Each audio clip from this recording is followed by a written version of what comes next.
안녕하세요. 즐거운 세상의 조이입니다. 최근 다크웹에서 웰컴 투 비디오 사이트를 운영하며 전 세계적으로 아동 성범죄물을 배포해 약 44억 원의 수익을 냈던 손정우 씨가 미국으로 송환 불허가 결정되었습니다.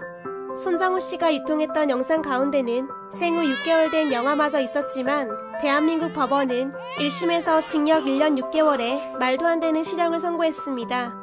손정우 씨의 나이가 어리고 별다른 전과가 없다는 것과 범죄를 반성하고 있다는 등의 말도 안 되는 이유 때문이었는데요.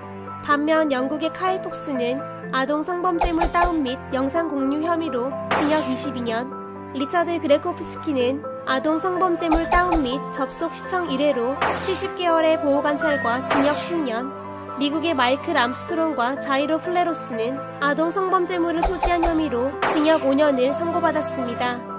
성범죄 외 다른 범죄에서도 대한민국과 외국의 형량은 꽤 큰 차이를 보여주고 있는데요. 오늘은 우리나라와 외국의 범죄에 대한 판결과 형량이 왜 이렇게 다른지 그 이유에 대해서 알아봤습니다.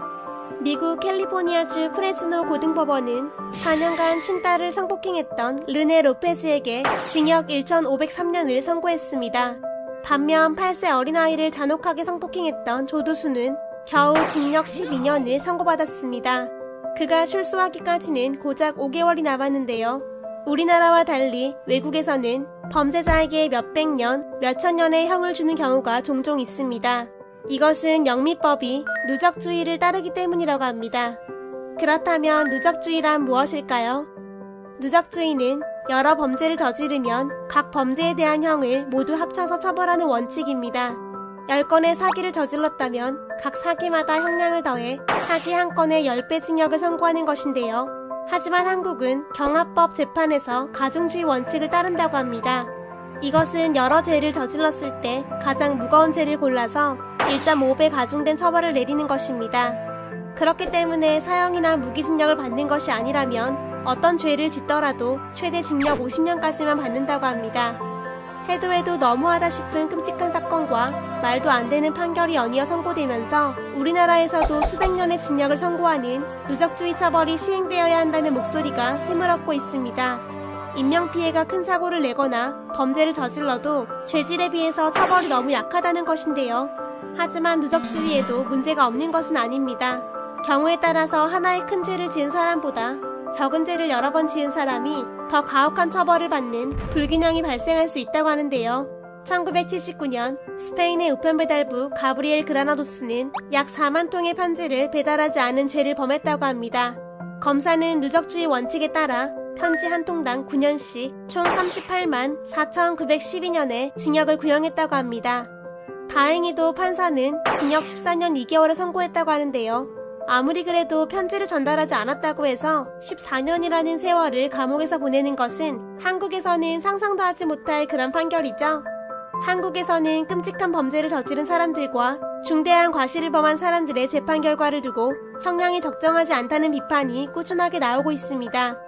누적주의와 가중주의, 우리에게 중요한 것은 어떤 방식을 택하느냐가 아닙니다. 다만 자신이 저지른 죄에 대한 죄값을 충분히 치르도록 하는 것이 가장 중요한 것이 아닐까요? 1995년 삼풍백화점 붕괴 사고는 한국 전쟁 이래 최대 참사로 기록되었습니다. 무려 501명이 사망했고 937명이 큰 부상을 입었던 사건이었는데요. 하지만 이 참혹한 붕괴 사고의 책임자였던 고 이준 회장은 겨우 징역 7년 6개월을 선고받았습니다. 또 2003년 대구 지하철 화재 사건의 경우 192명의 사망자와 142명의 부상자를 야기했던 기관사에게 판사는 징역 5년을 선고했다고 합니다. 반면 2012년 미국 콜로라도의 한 영화관에서 총기를 난사해서 12명의 사망자와 70명의 부상자를 냈던 제임스 홈스는 12번의 종신형과 징역 3,318년을 선고받아 화제가 되었었는데요. 당시 법원은 사망한 12명의 목숨값으로 12번의 종신형을 선고했고 부상당한 70명에 대한 살인미수로 3,312년의 징역형과 폭발물 소지죄로 6년을 추가했다고 말했습니다. 이런 형량이 가능한 이유는 앞서 소개했던 누적주의 판결에 따른 결과라고 합니다. 만약 우리나라가 누적주의를 따르는 국가였다면 세상이 조금은 더 좋아졌을까요? 적어도 피해자가 2차, 3차로 피해를 당하는 억울하고 분통 터지는 일은 발생하지 않았을 것 같은데요.